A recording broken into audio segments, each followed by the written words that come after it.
Okay, first of all, who is Mwamy? Mwamy, it's me. Mwamy is the name which I've been given by my parents. And it doesn't have any special meaning, by the way, but it's just my name. And I'm the owner and the founder of the Mwamy Green Veggie. Tell me about your educational background. Oh, well, I'm educated. I've got a degree in business administrations and marketing. So it will be so much fun if you ask me why business administration and becoming farmer. It's just like this is what I've been achieved for, and I've worked in many corporate businesses, and I got tired of it and I decided to be a farmer. Why did you choose hydroponics instead of other methods of farming? Why hydroponic? For me, being a bit of an educated woman, I wanted to do something different than what our parents and my parents were doing. So I traveled the world and I ended up being in Israel, and I saw the way they are doing farming in a very small piece of land, and the outcome was so big, and they were doing mostly hydroponic because of the land which they had. It's so small and it's so much economically. They're using very small piece of land, but the outcome was so big. So I said, this is what I have to come and do back home in Tanzania, and then here I am doing hydroponic. Are you the only person, only farmer or hydroponics farmer in Tanzania? Yes, I am. Yes, I am. I'm the only one.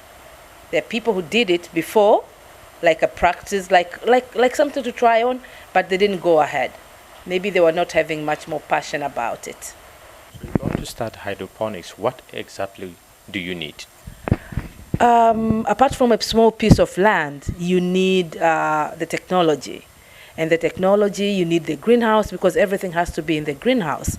And the hydroponic which I'm doing is concerning using the pipes, not the floating. So you have to have the pipes, you have to have the greenhouse, you have to have the knowledge, the know-how. This is how you can start doing this kind of farming. People think that farming is a poor man's business. Do you agree with them? At first I used to, because the only people I saw them doing farming are old people. But now it's not. It's not. For me, I think I just have to tell my fellow Tanzanian, young people like me, when you do something when you are young, it's much more productive than when you're doing it when you are old. Because for me right now, I can run my market, I can run my farm, I can run everything. But once you are getting very much old, it's difficult for you. So farming, it's not for old people. Farming, it's for us. We have to start now. There is no much more employment there for everybody to go and sit in the offices. But farming, that I think the land, Africans, God gave us much more land. We've got much more land to do farming. And the good thing, people, they have to eat. Human beings have to eat. That's a very much advantage of farming. You never go hungry. So farming is for us, not for the old people, not for the poor people, for us. Where do you want to be in the next 5 years? I can see myself being all over the world. I want Mwamy Green to go all over the world, because now I'm only in Tanzania, but I want to start packing and selling and exporting all over the world. So I see myself going far, because I've got courage, I've got passion, and I can do it. I can do it. Okay, let's look at some of the challenges that you're going through, being in this particular system of farming. What are some of the challenges that you go through every day? There are challenges every day, but the challenge is not very much challenge. I can say there are much more opportunity. The challenge which was there before, we as African, we are not used to eat lettuce. Because my hydroponic, what I'm planting is only lettuce. Lettuce is a kind of salad, which you have to eat it raw. So as African, we like our vegetable cooked. So it was a bit of a challenge for me to introduce this kind of vegetable in the market, but now it's not, because most of Tanzania, they know how to take care of themselves, they know how to eat healthy.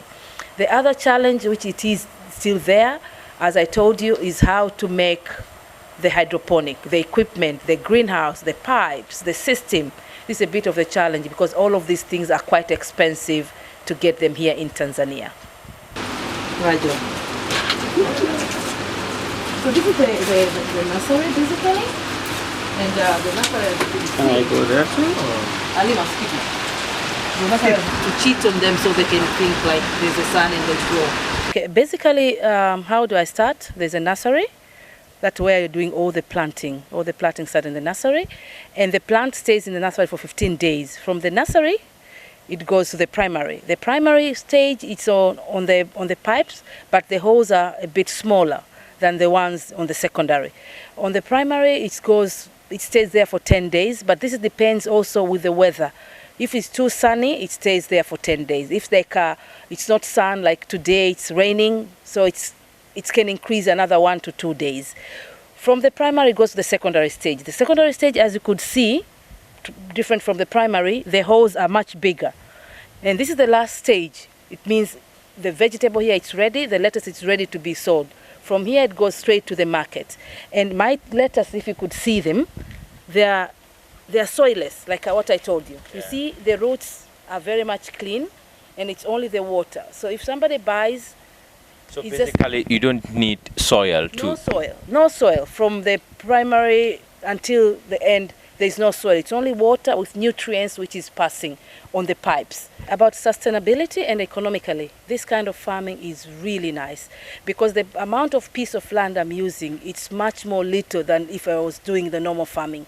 And remember, there's no cultivation, no cutting trees, no spoiling the soil and the environment. This is kind of farming where is environmental free and environmental friendly because the space is so small.